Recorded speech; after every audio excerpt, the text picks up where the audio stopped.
Rosm berasal dari kata rosama yarsamu yang berarti menggambar atau melukis. Yang dimaksud dalam pembahasan ini adalah melukis kalimat dengan merangkai huruf-huruf hijaiyah.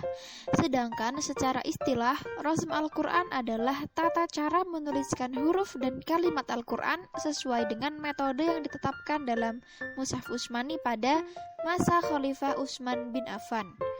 Rosmul Al-Quran yaitu penulisan Al-Quran yang dilakukan oleh 4 sahabat yang dikepalai oleh Zaid bin Tsabit, dibantu 3 sahabat yaitu Ubay bin Ka'ab, Ali bin Abi Thalib, dan Utsman bin Affan yang dilatar belakangi oleh saran dari Umar bin Khattab kepada Abu Bakar. Kemudian, keduanya meminta kepada Zaid bin Tsabit selaku penulis wahyu pada zaman Rasulullah SAW untuk mengumpulkan atau menulis Al-Quran karena banyaknya para sahabat, khususnya 700 penghafal Al-Quran yang mati syahid dalam perang Yamamah. Rosm Utsmani adalah tata cara menuliskan Al-Quran yang ditetapkan pada masa Khalifah Utsman bin Affan. Tata cara penulisan itu dijadikan standar dalam penulisan kembali atau penggandaan mushaf Al-Quran. Tata cara penulisan ini lebih populer dengan nama Rosm Utsmani.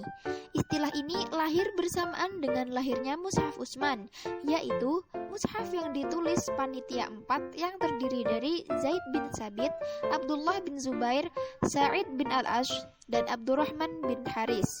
Mushaf Utsman ditulis dengan kaidah-kaidah tertentu.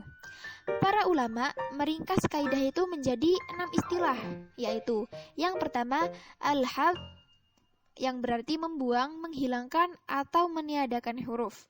Contohnya, menghilangkan huruf alif pada ya nida. Yang kedua, al-ziyadah, yang berarti penambahan, seperti menambahkan huruf alif setelah wawu atau yang mempunyai hukum jamak, dan menambahkan alif setelah hamzah marsumah. Hamzah marsumah adalah hamzah yang terletak di atas lukisan wawu. Yang ketiga, al-hamzah. Salah satu kaidahnya bahwa apabila hamzah berharokat sukun ditulis dengan huruf berharokat yang sebelumnya. Yang keempat, badal atau penggantian, seperti alif yang ditulis dengan wawu sebagai penghormatan pada kata as-sholah, seperti contoh as-sholah. Yang kelima, wasol dan fasl, yaitu penyambungan dan pemisahan, seperti kata kul yang diiringi dengan kata ma ditulis dengan disambung, kullama. Yang keenam, kata yang dapat dibaca 2 bunyi. Suatu kata yang dapat dibaca 2 bunyi, penulisannya disesuaikan dengan salah satu bunyinya. Di dalam Mushaf Utsmani, penulisan kata semacam itu ditulis dengan menghilangkan alif.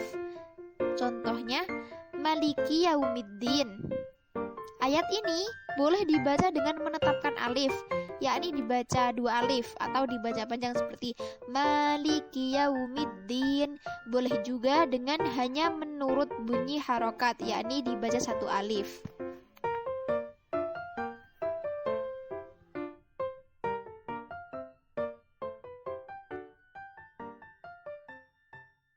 Kedudukan Rosm Al-Quran. Para ulama berbeda pendapat tentang status atau kedudukan Rosm Al-Quran atau Rosm Utsmani. Perdebatan para ulama tentang ini adalah seputar hukum Rosm Al-Quran, apakah dapat dihukumi tauqifi, yaitu diajarkan langsung oleh Rasulullah, atau ini adalah hasil ijtihad para sahabat terdahulu. Perbedaan pendapat para ulama ini dibagi menjadi 3 golongan, antara lain yang pertama, golongan pertama. Para ulama yang mengakui bahwa Rosm Utsmani itu bersifat tauqifi berpendapat wajib mengikuti Rosm Utsmani dalam penulisan Al-Quran dan tidak dibolehkan menyalahinya. Pendapat ini diikuti oleh Imam Ahmad bin Hanbal dan Imam Malik. Keduanya mengharamkan penulisan Al-Quran dengan selain Rosm Utsmani. Golongan kedua, para ulama yang menyatakan Rosm Utsmani itu bukan tauqifi tentu mereka membolehkan penulisan Al-Quran dengan selain Rasul Utsmani. Banyak ulama berpendapat bahwa Rasul Utsmani bukan tauqifi dari Nabi, tetapi hanya merupakan satu cara penulisan yang disetujui Utsman dan diterima umat dengan baik, sehingga menjadi suatu keharusan yang wajib dijadikan pegangan dan tidak boleh dilanggar. Golongan ketiga. Golongan ini mengatakan bahwa Al-Quran adalah bacaan umum, harus ditulis menurut kaidah Arabiyah dan Sarfiyah.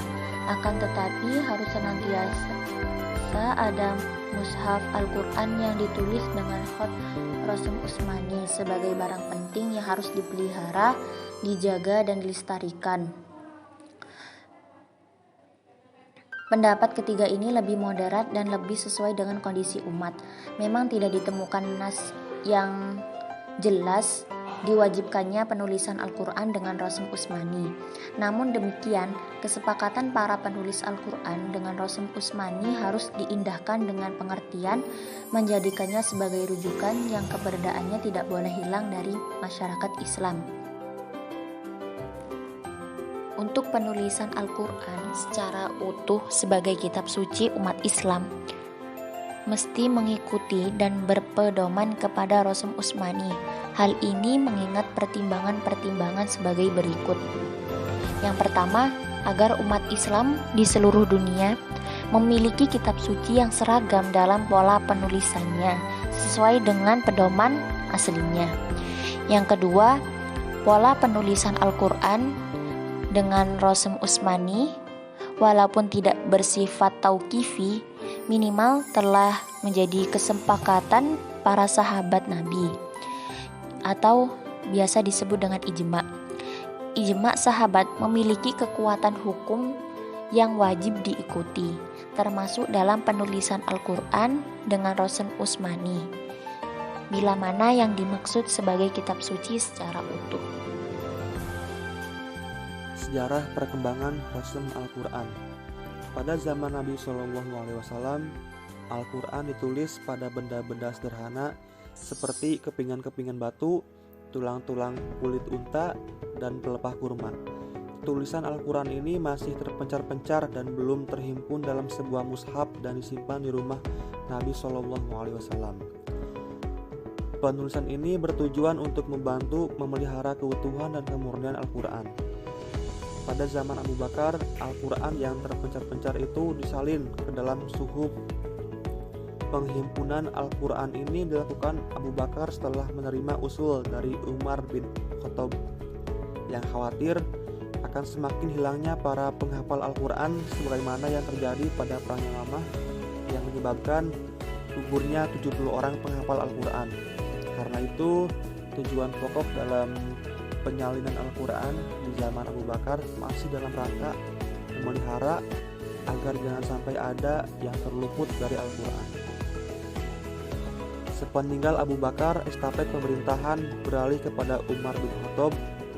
Pada periode inilah mushaf zaman Khalifah Abu Bakar disalin dalam lembaran atau sahifah. Umar tidak menggandakan lagi sahifah yang ada, karena motif awalnya memang dipergunakan sebagai naskah asli, bukan sebagai naskah hafalan.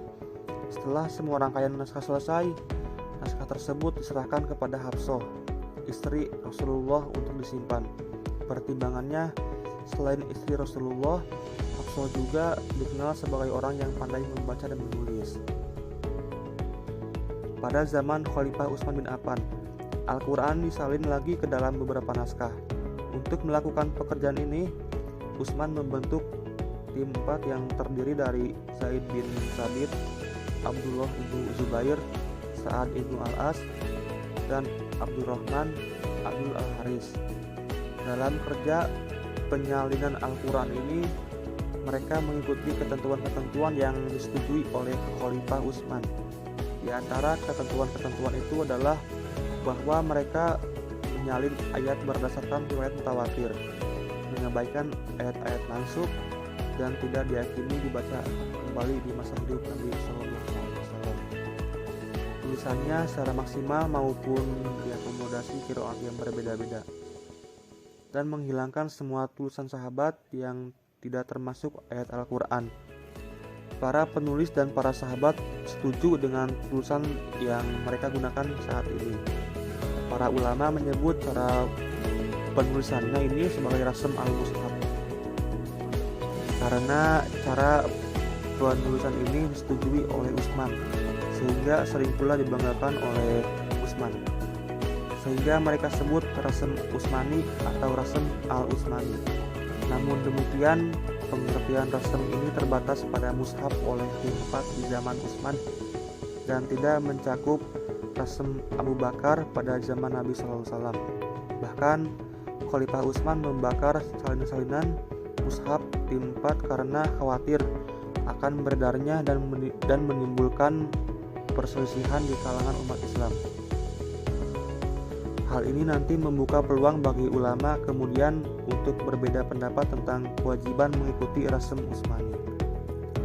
Pada zaman Ali bin Abi Thalib terjadi proses perbaikan rasm Utsmani, karena seperti yang kita ketahui, mushaf atau rasm Utsmani tidak memakai tanda baca titik dan harokat, karena semata-mata didasarkan atas karakter pembaca orang-orang Arab yang masih murni, sehingga mereka tidak memerlukan sakal dengan harokat dan pemberian titik. Ketika bahasa Arab mulai mengalami kerusakan karena banyaknya pencampuran dengan bahasa non-Arab, maka para penguasa menganggap pentingnya ada formasi penulisan mushaf dengan harokat, titik, dan lain-lain yang dapat membantu pembacaan yang benar. Manfaat atau faedah rasm Quran. Yang pertama, memelihara dan melestarikan penulisan Al-Quran sesuai dengan pola penulisan Al-Quran pada awal penulisan dan pembukuannya. Yang kedua, memberi kemungkinan pada lafaz yang sama untuk dibaca dengan versi qiraat yang berbeda, seperti dalam firman Allah berikut ini, wa ma yakhda'una illa anfusahum.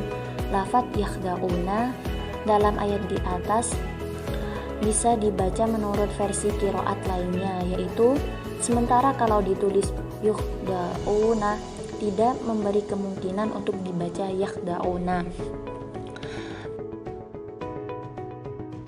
Hikmah rasm Al-Quran. Adapun hikmah-hikmah dari rasm Al-Quran sendiri ialah 1. Pembuangan alif dalam bismillah adalah untuk mempermudah dan meringankan karena sering digunakan. Ada yang mengatakan bahwa karena alif dibuang, maka sebagai petunjuk pembuangan alif, awal penulisan ba dibuat panjang. Yang kedua, pembuangan wawu pada ayat yamhullahul batil berfungsi sebagai petunjuk akan cepat hilangnya kebatilan. Dan yang terakhir, yaitu penambahan alif pada lafaz la azbahanhu yang berfungsi sebagai petunjuk bahwa penyembelihan tidak terjadi, seolah-olah la dalam ayat itu adalah nafiyah.